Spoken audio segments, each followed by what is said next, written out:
never mind the Porsche behind me. I want to talk about all the books I don't read. Because I'm Ty Lopez, and I definitely don't read. Are those commercials that were on YouTube for a long time? Yeah, where he's like, welcome to my garage, and he has the fucking Porsche behind him, but he's like, look at all my books. Not the Porsche that I've definitely put into frame. I hated those so much. I know. I'm so glad I don't see them anymore. Me too. Welcome, everyone, to the Hecate's Doorway podcast. Welcome. I'm Brandon. My name's Gabriel. We are here to bring you some murder. Some murder? Murder. Murder, murder who? You. Do it! I'm ready to die. That's definitely the attitude we need to have going into this. Yeah. Alright, so we're back on true crime. Nice. Mm-hmm. Nice. About time. About time, yeah, until we go back next week and don't do more true crime. We need to do more true crime. We have a lot. I have a lot of things planned. You have a lot of things. A lot of things. A lot of things, he says. I do. And the thing I have for you today is the Texarkana Moonlight Murders. Why is it called that? Because all the murders took place at night. Outside. Except for one. Why Texarkana? Because it's called... what happened? That's the place. Okay. Mm-hmm. The Texarkana Moonlight Murders were a series of unsolved murders and attacks in and around the area of Texarkana in 1946. And Texarkana, for anyone who doesn't know, is literally a town that's right in the middle of Texas and Arkansas. That's why it's called Texarkana. I was wondering about that. Yeah. Yeah, that was a mixture of Texas and Canada. They're like on the complete opposite sides of the fucking continent. You don't know. People get creative with their names. Welcome to Texarkana. Welcome to Texas. Sir, this is a Wendy's. Ah, that explains why. That explains all the fries. The perpetrator of these attacks was also given the name either the Phantom Killer or the Phantom Slayer. Phantom Slayer? Phantom Slayer. Those are actually pretty cool. Sounds like a Slayer album. Kind of does. And, of course, this person was never officially caught, so we don't have who actually killed them, so we can't go into their backstory with this. You have no suspects? We have suspects. There's one who is, like, the main suspect, and then there's, like, a couple mid-low tier suspects. Yeah. Though, we'll get into it towards the end, because I think it's a little fishy. Just me personally. Okay. You know, we'll see. I already told you this in the beginning, but the reason they're called the Moonlight Murders is because they are all done at night. They're all done at weekends, too. Taking place between February 22nd and March 3rd. The first 3 attacks were on lovers' lanes or on quiet stretches of road, and the 4th was an isolated farmhouse.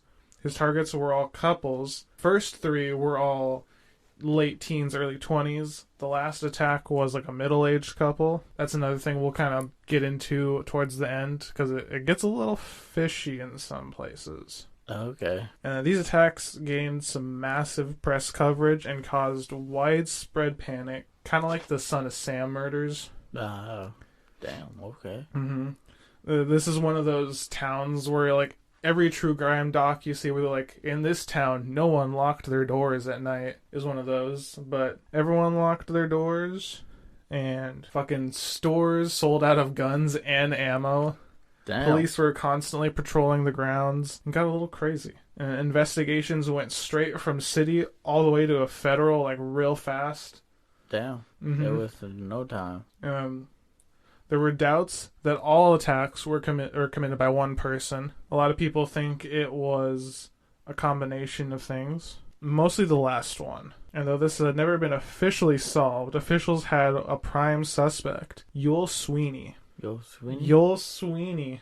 Interesting name, but okay. Yul Sweeney was a career criminal and was the main suspect, mostly in part from statements given by his wife. But we'll go into that later. For now, let's go to where this all began with the first attack. Alrighty then. The first attack was on February 22nd, sometime around 11:45 p.m.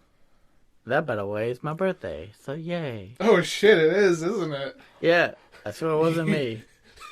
I wasn't even born back then. Wait, what year was this? It was like 46. You definitely weren't born back born then. Yet. I'm clear. Can't pin it this time, bitch. Can't pin this one on me.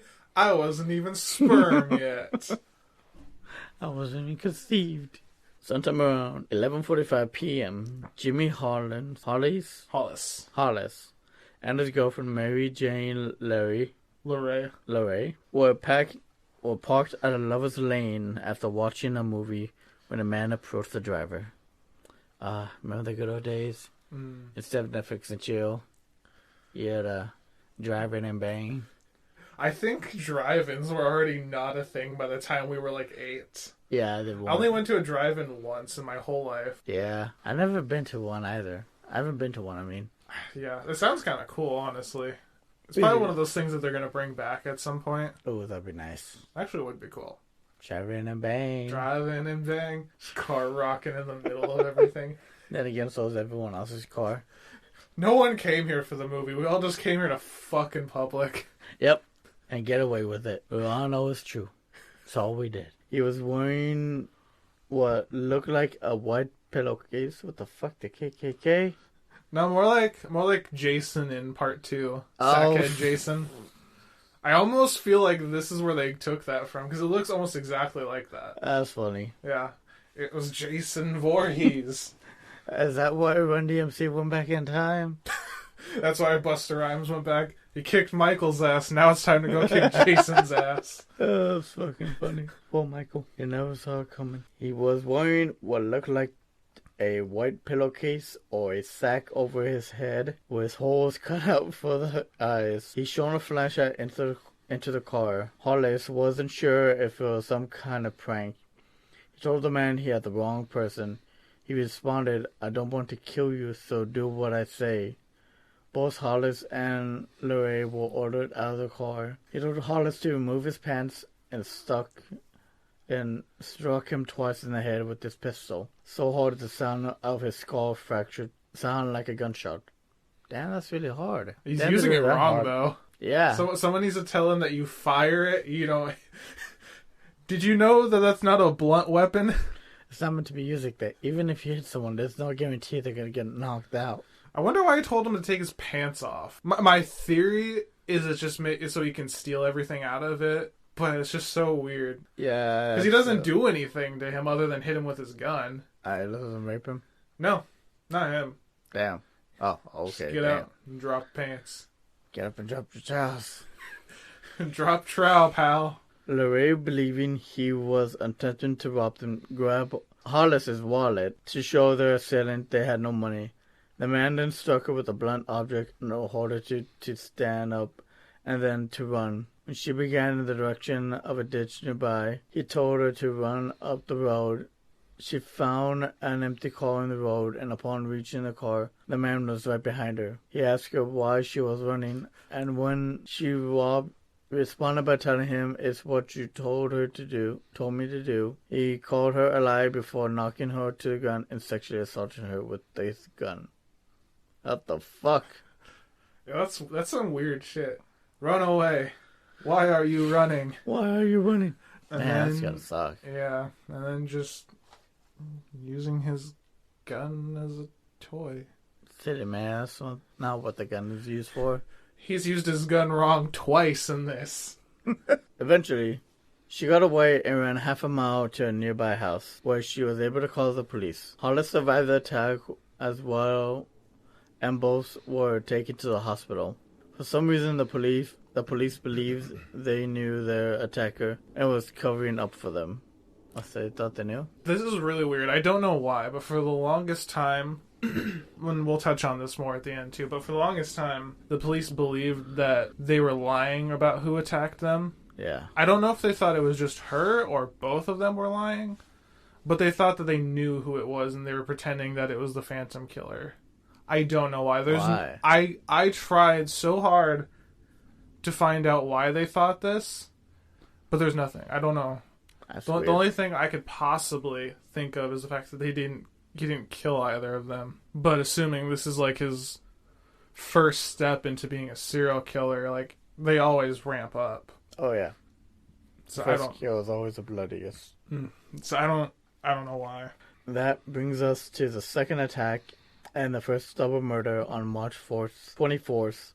The morning, both Richard L. Griffin and Polly Ann Murray were found dead in Griffin's car out in a lover's lane by a passerby. Griffin was found between the front seat on his knees with his head resting on his hands, and his pockets had been turned inside out. He had been shot twice, one shot in the back of the head.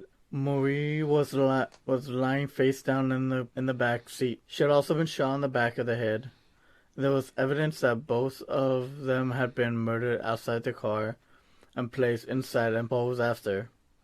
Bloodstains on the ground and a .32 cartridge shell were found outside. Okay. Yes, this guy's posing them. Probably murdered them outside the car and then put them in there like life-size mannequins. Yeah. They found like blood and shit all over. Yeah. So this is like some serial killer shit already.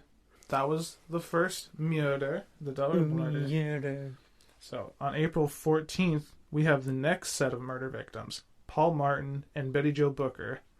Around 1:30 a.m., Paul picked up Betty. I think it was from she was like in a band or something. Yeah. She had like a saxophone, and it was kind of hard to figure out exactly what it was because these old ones are so hard to get the facts right on, I feel like sometimes. Yeah.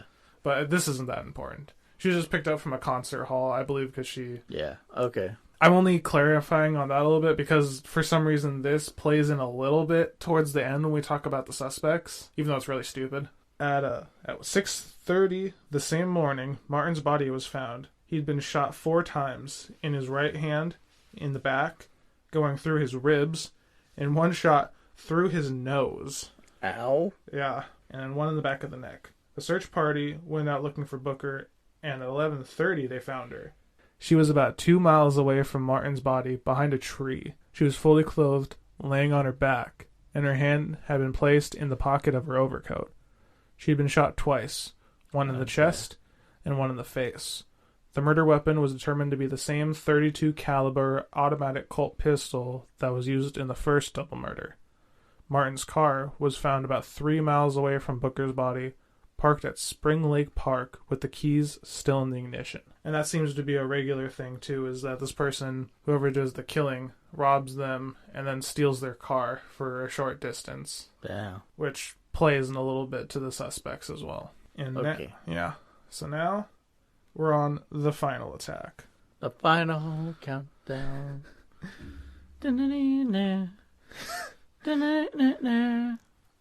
Yes. Yeah, that's appropriate. The final attack was at a farmhouse about 10 miles northeast of Texarkana. Virgil Starks was shot twice in the back of the head through a closed window in the house as he was sitting in his chair.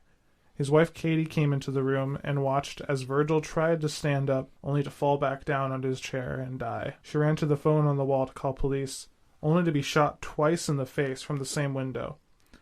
But that didn't put her down. Oh, damn. She regained her footing and attempted to get a pistol from another room, but was blinded by her own blood. Ooh. When she heard the attacker at the back of her home, she instead found the front door and fled. She ran across the street to her sister's home, but when no one was there, she again fled to another neighbor's home, A.V. Prater. The Prater family, along with the neighbor, took Katie to the hospital after she collapsed at Prater's doorway. Authorities would later conclude that this attack was not linked to the 2 double murders, and there are good reasons to suspect as much, but it still gets wrapped up in the whole thing because no one knows for sure. Interesting, but okay. The murder weapon was different. It was a .22 instead of a .32, as well as this being the only attack taking place at the victim's home, as well as the victims being significantly older. It's also worth pointing out the way the first attack was handled by police. Now, we already brought this up a little bit. Investigators, for some reason, firmly believe Lorraine knew who attacked her and was making up the story of the Phantom Killer. That's Why? I still don't get why they would think that. I don't know. They thought that she knew who it was and she was covering it up. I wonder why. Did she say something? No, not that I could find. But later, much later, after all of this happened, the Texarkana Gazette on May 11th did an interview with LaRae. Ooh. And after that, the police changed their tone and put this in the same as the double murders. Of course they did. Yeah.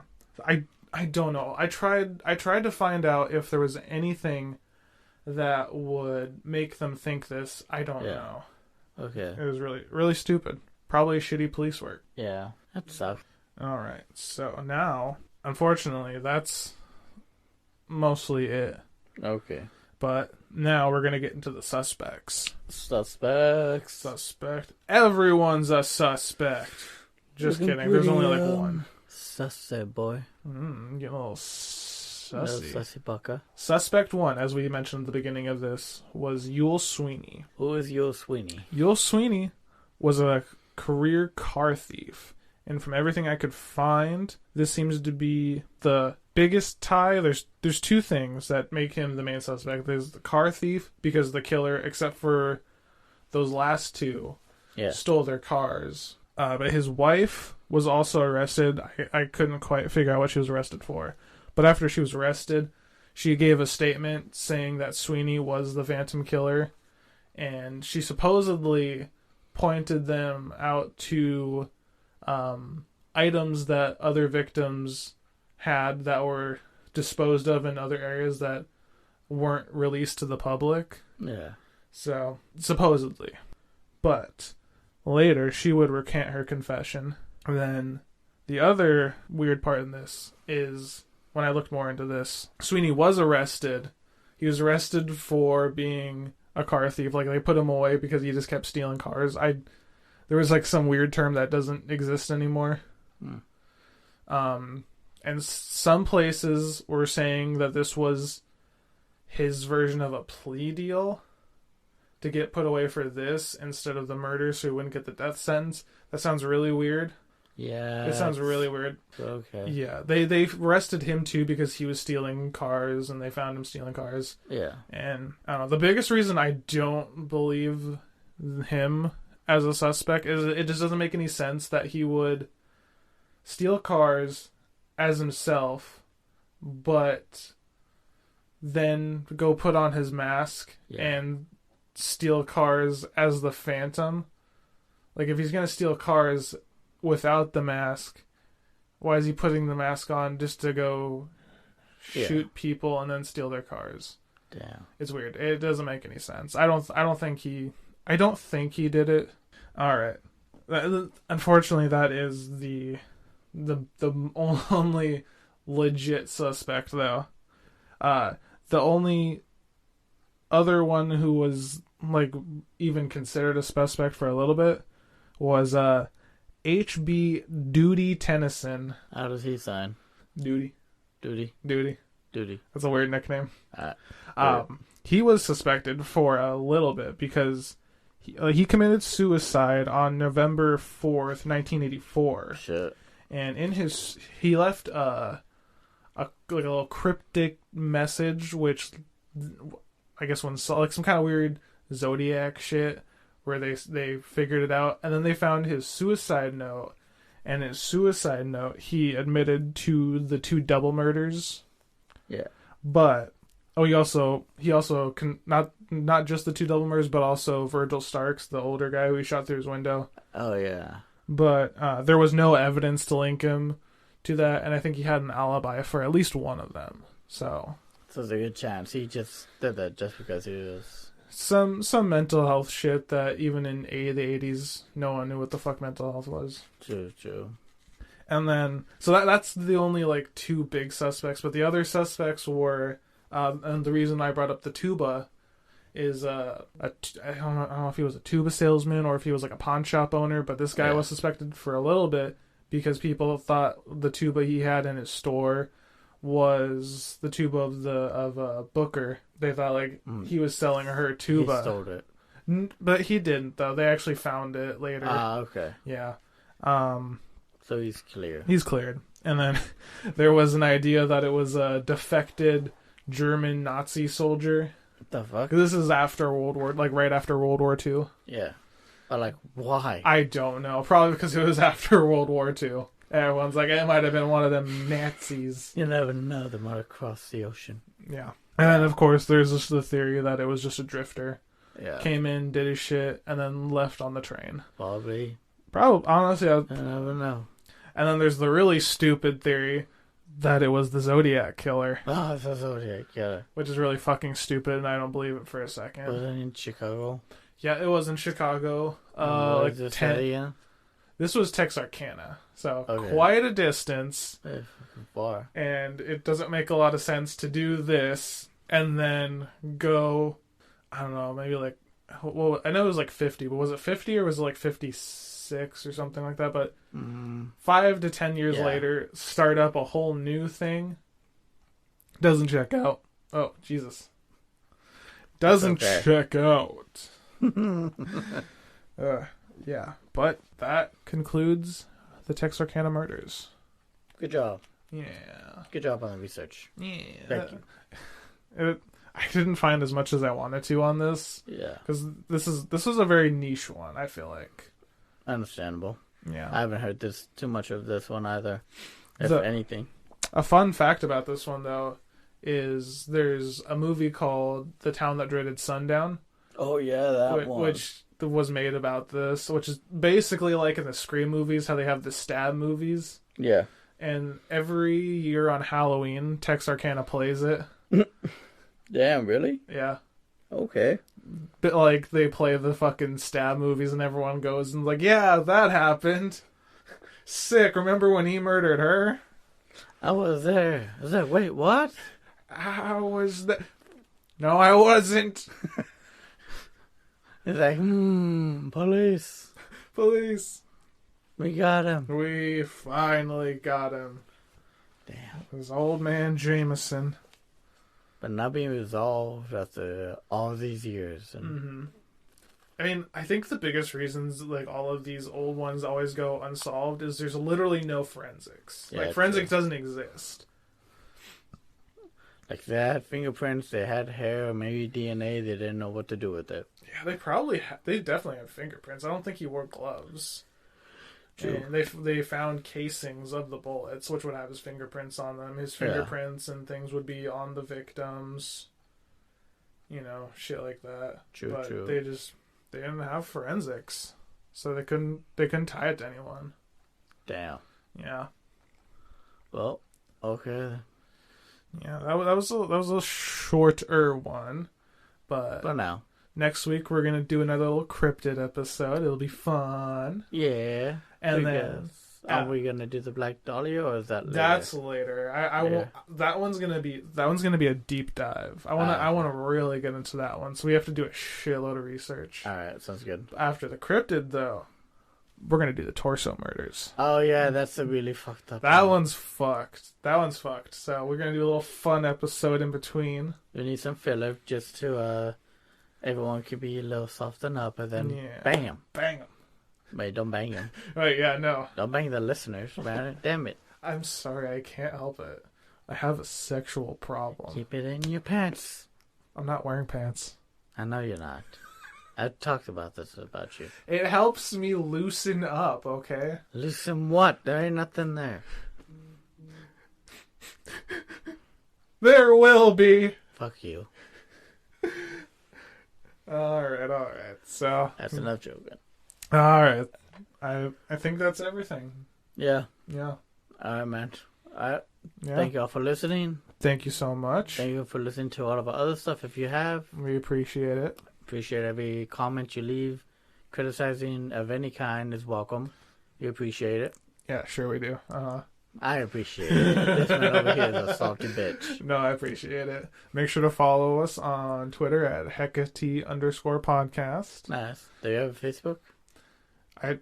No. No? Okay, no Facebook. Not yet. I might do it. I don't know. Facebook's kind of fucked. Do you got a TikTok? Not an official one. I'll make one at some point. Right. Yeah, I'll make one at some point just to post clips. Yeah. But if for some reason you want to contact us directly, if you want to ask us to cover things, or if you want to submit spooky stories, you could email us at hecate'sdoorwaypod@gmail.com. Oh, we got an email. We got an email, dude. Shit, we official. We official, because not just anyone can have a fucking email. Oh shit. Oh shit. That would actually be pretty cool though, if like we could just cover random fucking spooky stories. Yeah. Once we get a big audience, you know, they can send Definitely. us some shit, some listener stories. Listen. And So imagine there's a lot. oh, there probably is. There's more than what we could probably find. Just make sure they're written better than the creepypastas, because those things are written terribly, and I want to do another one of those too. Oh yeah. That was so much fun. We definitely should do another one. Oh yeah. But later. Oh yeah. Probably Later. after the Torso Murders. Mm-hmm. Oh yeah. Torso Murders is probably going to be in 2 weeks. Yeah. I want to do that one after the Krypton one, I think. Okay. Yeah. All right. Well, thank you all for coming again. Thank you. It's been a good day. We're gonna go watch the Batman. Yeah. Fucking good day. Damn right it is. Again, any comments, questions, concerns, finger gestures, or if you just want to tell Finger us. gestures. Hey, you never know. Just We email got us a emos. picture of you fucking flipping us off. Or if you just want to tell us to fuck off or whatever. Yeah. You can Tell me do to that fuck too. off. I won't say anything back. Definitely not. Alright, man. Alright, y'all. Goodbye. Blessed be. Hail Satan. Take care.